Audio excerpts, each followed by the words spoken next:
This program was made possible in part by a grant from Florida Public Broadcasting Service, Incorporated.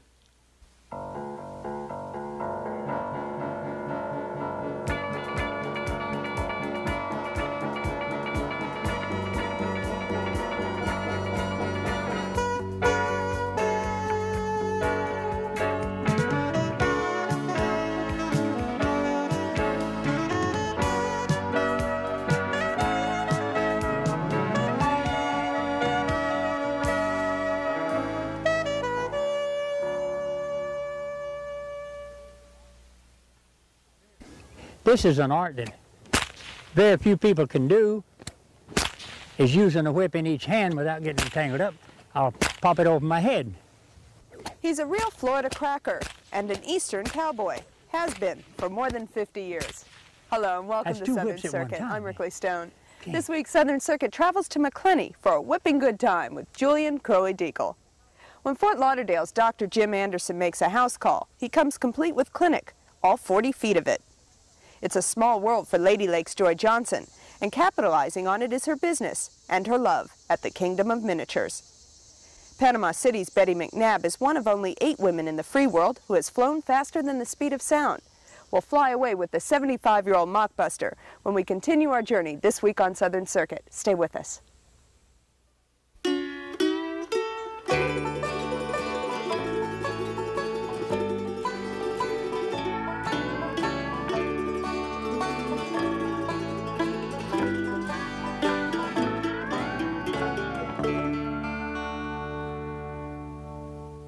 Let's get a move on here. We're burning daylight. Let's get underway here with the sport of rodeo. Ladies and gentlemen, cowboys and cowgirls, this is Curly Deacle, your rodeo announcer for the evening, inviting you to the thrills and spills of the sport of rodeo. Julian Deacle is his real name, but he's better known as Curly from McClenny, and he's a Florida cracker in the truest sense. He's a bona fide cowboy, a rodeo announcer, and probably best known for his mastery of the whip. We lived so far in the country, it was about 2 wagon greases to town from where we lived. You know how far wagon greasing is? Well, it's a pretty good ways. No, we did. We lived off out in the country, and my dad had a lot of cattle and goats and a lot of livestock. And that's the way I really learned to use a bullwhip, is driving cows, and when I was a kid.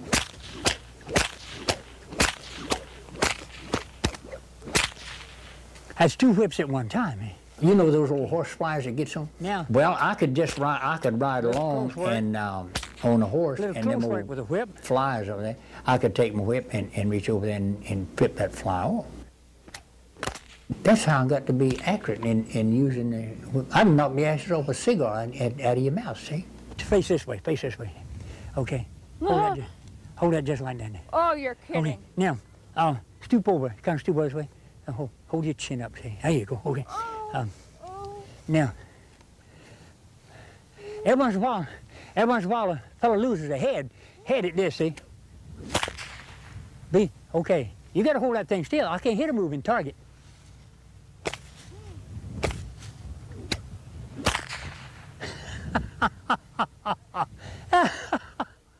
This cracker is what makes the noise, and we didn't know when I was a kid what created the noise until the jet age come in, breaking the sound barrier.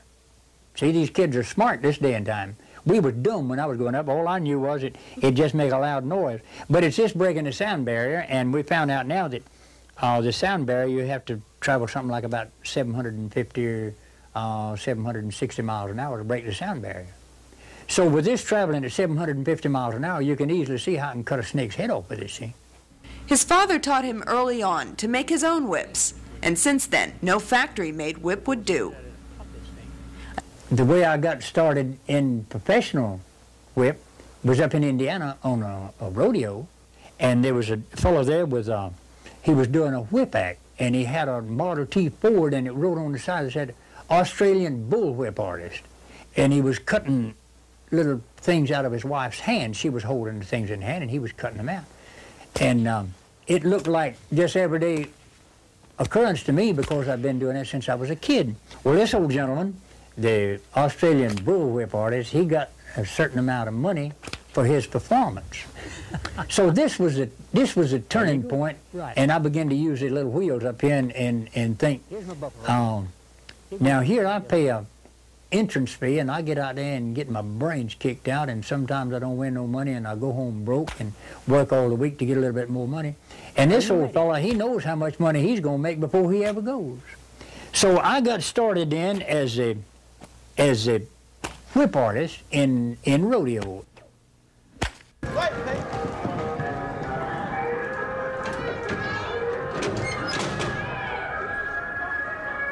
Okay, calf ropers, get ready. Cowboys are a different type of a person. Just to give you an instance out there, a cowboy will loan another cowboy anything in the world he's got to compete against him, and you don't find that in any other sport. Hey, hey, hey. An injury to his back has kept Curly out of the saddle for a long time, but he's never been far from the rodeo scene. He got his start announcing rodeos in 1934 with Roy Taylor's Rodeos in Indiana, after paying his dues, you might say. I offered Roy $10 if he would let me announce his rodeo, and he wouldn't do it. So time locked on, and a lot of water went under the bridge, and one night, I don't remember whether the rodeo announcer was sick and didn't show up or what, or something or another, and he came to him and he says, "Curly, is that offer still good?" I said, "Yes." So I announced the rodeo, and that was my first announcing rodeo. And he liked it. And I've been announcing rodeos ever since. And down to chute number one is the cowboy, Kenny Brannon. Kenny Brannon is the cowboy, and when he gets ready for the chute gate to come open, he'll give a nod, and here we go, Kenny Brannon, ride him, cowboy, ride him. He got some rubber, and down goes another cowboy. I enjoy entertainment because I love to bring laughter to people. I love to have people have a smile on their face, and especially kids. And I just hate to see anybody go around with a long face all the time. So my main thought in life is to bring happiness to people, bring joy to somebody, a smile to their face. And any way in the world that I can do that, I'm for it, so far as Christian entertainment is concerned. And I just love it. I just love to see people happy, that's all.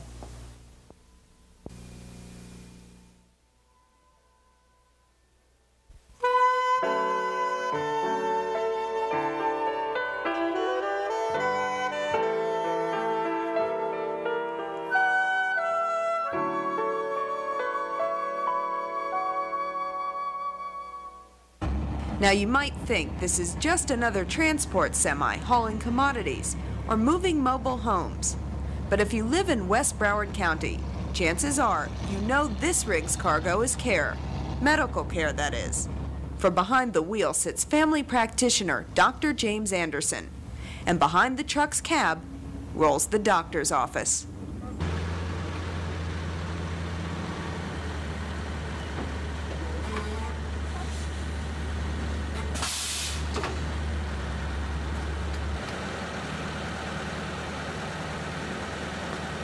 The mobile doctor business started as a concept many years ago in medical school as a means to an answer to a question that was posed by some research I had done, namely people weren't getting to doctors. This came from a simple survey I took. We'd have whole reams of clinic pages stamped "no show." These people had reasons to come to the doctor.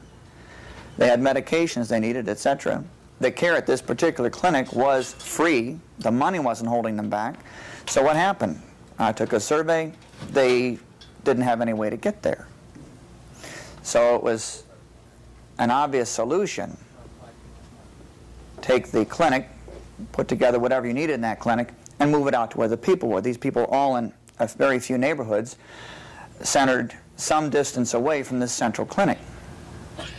And it would be cost efficient, convenient, and so forth. Well, by the time I'd worked on this project, I'd already graduated from medical school and therefore never had the chance to implement anything there.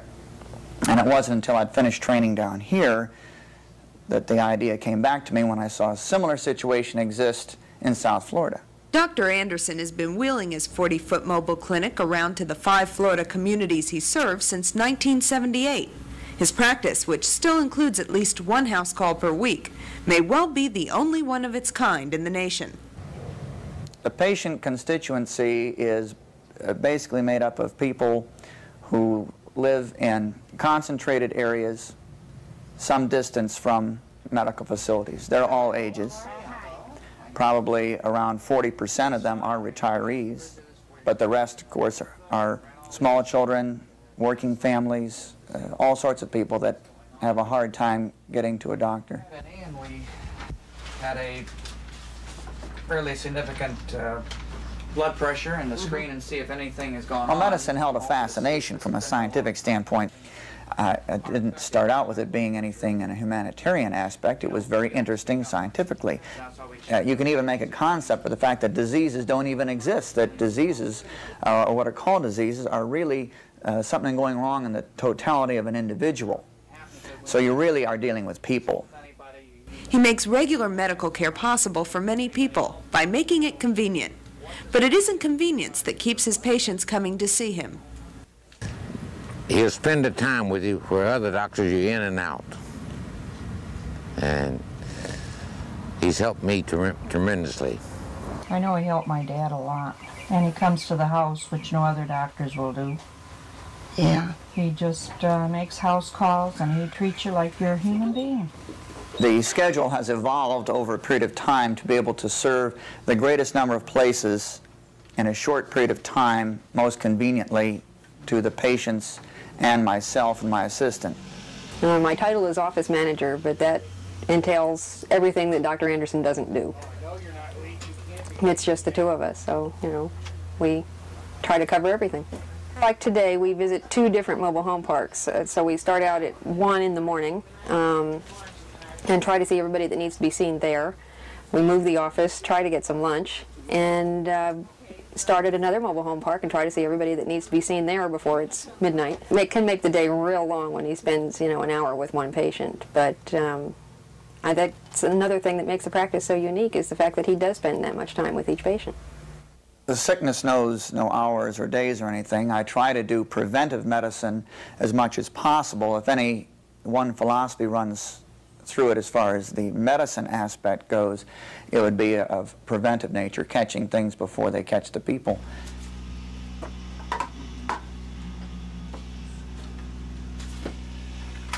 I've never driven a truck or trailer before in my life.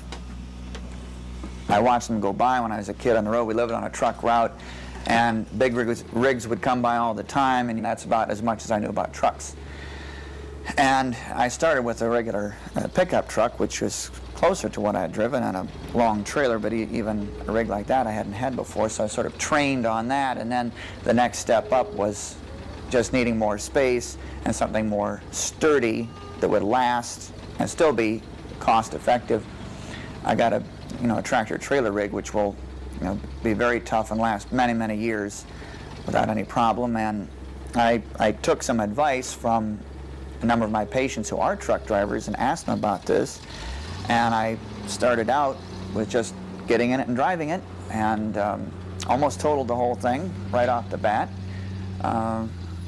My assistant Lil almost left the whole thing right then because she almost went through the windshield, and after that I learned a lot from one little trip, and I have had no problem since then. In almost 7 years of practice, I can remember only one day that we actually missed seeing patients because of mechanical failure, and it was an unpredictable one with an air brake.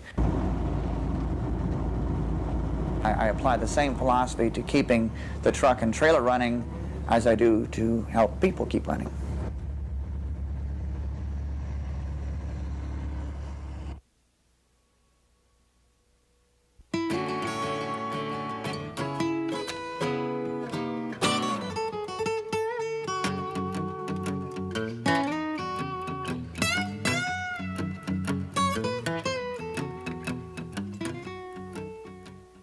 A lot of people think we are a museum, And they come in and they stand there and they reach for the wallet and they want to pay and want to know how much it costs and how long it takes to go through.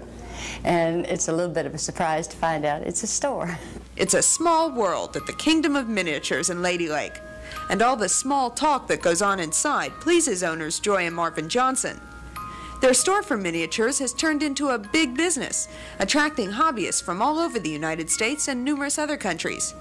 They come to buy houses no more than 4 feet tall and furnishings that average 3 inches in height, and to learn to make castle babies, Joy's unique contribution to the growing world of miniatures. You fall in love with this place when you get here, and with all of her pretty little houses and how she decorates them and her ideas. She has very lovely ideas. In Dayton, Ohio, one of my friends gave me one book on miniatures, and I found out there was a store in Dayton. So out of curiosity, I went over to see. Well, I didn't want a dollhouse. I wanted my whole store full. So my mother and I came on vacation in Florida. I loved it, went back, sold my house, sold her business, placed the lake, moved down here to Florida, bought the land, designed and built the castle, and I opened my own store. It was something I wanted. Once you see it, you love it.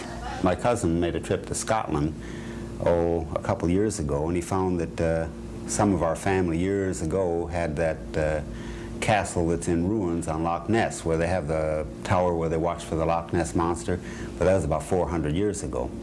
So the old Grant Castle, and that was some of our family, so we just decided we'd have to have a castle for a building. People think you were nuts? Yes. They felt sorry for me. Anyone that would move to them, my mother for one, it scared her to death.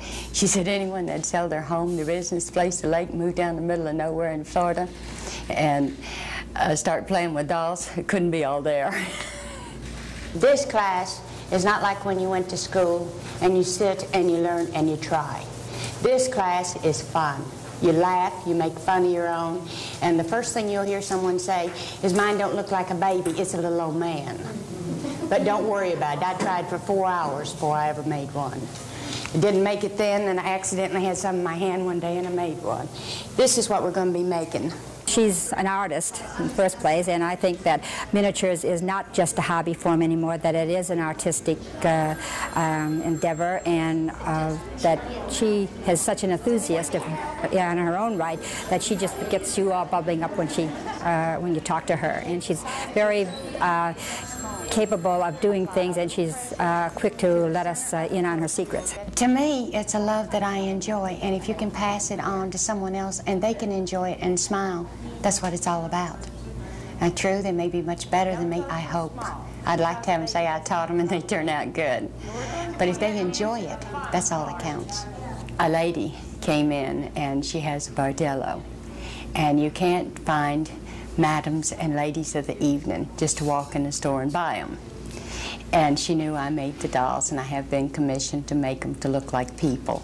And she wanted to know if I would make her a madam and 3 ladies of the evening.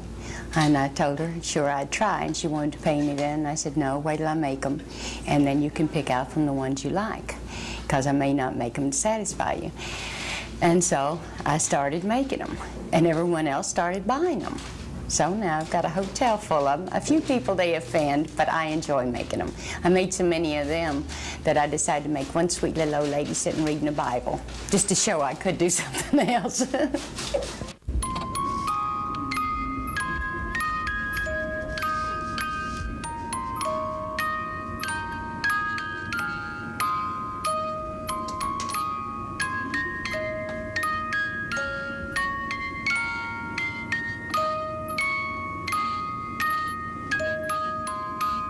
It starts out with a grandma or grandpa building a dollhouse for a little girl, for the granddaughter. And we have kits, $25, you can build from scratch, you can build from plans. And then the grandpa and grandma find out they can't wait to get this one finished and give to the kids so they can do one of their own, the way they want it. A large one with all the neat things in it that you can have in one. We've had customers from South Africa, from England, can't think of the other little, Aruba. Somebody a couple months ago from Aruba, several from Bermuda, a lot of people from Canada. And all over the United States. So we get to meet all sorts of people in all walks of life. And this business here, it isn't just the houses. People build hardware stores, grocery stores, whatever they're interested in. Small things intrigue us, especially now. Take one sofa I have here. It will be the exact copy of an antique sofa. So you really get a lesson in history, along with, you have a piece of history, along with maybe your daydreams of the future, of what you would like to have in a home. It's just a world of fantasy, yet it comes to life for you. When you make a doll and you make it cry, and it's alive. Baby time! Okay, come get your babies. It's something that you have to love. And it is work, it is business, but it's enjoyment. There's nothing can compare with doing what you want to do. And any time that you can make a living enjoying what you're doing, you're one ahead in this world. It needs a mommy. Come on, he's crying. One more baby.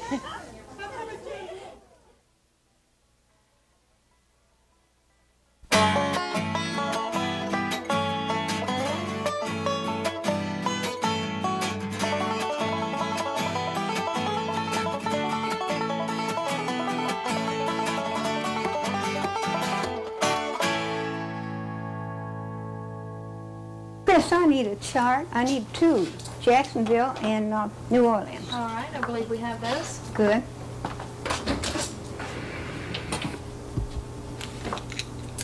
Let me check those dates. They're both current. Oh, good. Mine are out of date, both of them. Okay. Thank you. I'll give. Betty McNabb brings new meaning to the phrase on the go. It's sort of her philosophy for a long and prosperous life. At the age of 75, they call her the Tiger Lady. Why? It's simple, because that's what she flies, a Grumman Tiger aircraft. Let's get it pre-flighted. Okay. I have 3 jobs with the Coast Guard Auxiliary. One is Air Operations Officer for the 8th District, which extends from Tallahassee to Albuquerque. The other is liaison between Civil Air Patrol and Coast Guard Auxiliary for that area. And the third is safety officer for the Coast Guard Auxiliary for the 8th District. Then I go to the CAP hat, and I'm the safety director for the Southeast region. And I'm on the National Safety Committee for the CAP, and I'm the liaison between CAP and the Auxiliary for the Southeast region. And other than that, I write for the newspaper, not the News Herald, the Beach Bay News. And I write articles now and then for the aviation magazines and stuff like AOPA and so forth. I stay busy. And I'm convinced that staying busy like this makes you forget how old you are. I may pop off any minute, but it's going to be a surprise. She got into flying 33 years ago, merely to save time. Her job required that she spend a lot of hours on the road, traveling across the state of Georgia. Well, I had a health record background, and I went to work for the state. And I visited all of, I think, 65 hospitals in 1 year in Georgia, and went back periodically. So I thought, oh, if I could just fly.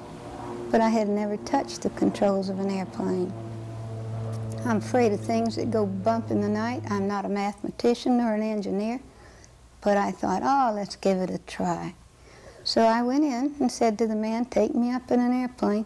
If you think you could ever possibly teach me to fly one, get one for me and teach me to fly it. Well, he did. I think I was his last student. He became a mechanic. Yeah, check the oil. The idea of having your own plane is that you can go when you want to and stay as long as you like. Ivor, how is the oil? 7? Good. The last 33 years since I've been flying have given me the most rewards. I got into Civil Air Patrol in 1953, and they have given me tremendous awards. I had a chance to fly through the sound barrier with my own hand on the stick, although I don't know how well the airplane liked it. Anyway, I did fly it through the sound barrier, and they thought at the time I was probably the 8th woman in the free world to have flown faster than sound. Okay, let's go flying. I really don't think that anybody is more chicken and more clumsy with lots of things than I am. And yet I've done a pretty good job for 33 years. Come home safely every time. They do say there are old pilots and bold pilots, but no old, bold ones. And at 3/4 of a century, I've earned the right to be an old one. But I am cautious. I'm afraid of weather. I don't fly single engine at night. And I keep that airplane as well equipped and maintained as I possibly can. Clear. And I just love it. Good. No problem.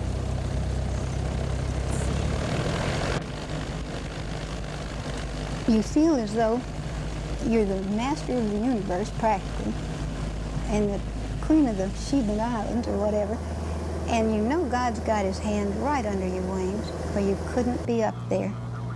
I just think it's just a wonderful, wonderful thing to do. I walked in a drugstore in Fort Lauderdale Airport, and a man bustled in with 4 gold stripes, you know, and he saw this little pin, this very little pin. He said, "What do you wear that pin for?" I said, "Same reason you wear your 4 stripes. I'm a pilot, and I like to brag about it." He said, "Oh, well, what ratings do you hold?" I said, "Private, commercial, instrument instructor, airplane instructor, glider, seaplane, and airline transport, same as you." He said, "Oh, well, how old were you when you got your airline transport pilot rating?" I said, 70. Auxiliary aircraft 9242 Zulu. 9242 Zulu, this is Price now, where we hope. I think it's the happiest I've ever been in my life, and that my life started when I was 42 years old. You have a freedom, you have a rapture sometimes that it's not like anything else, anything. And I just love to fly.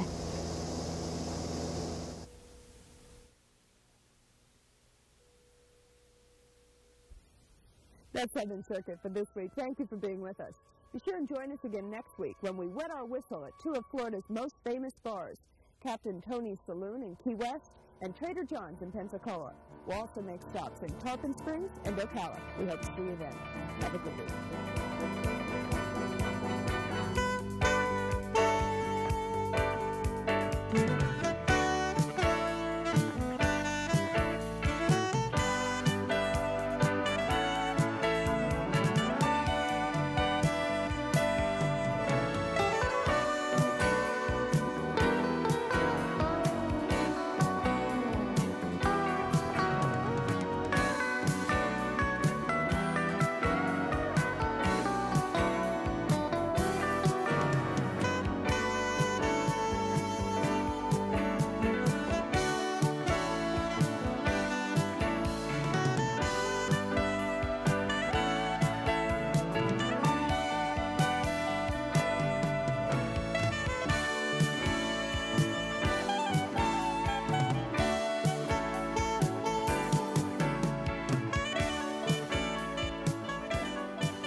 This program was made possible in part by a grant from Florida Public Broadcasting Service, Incorporated.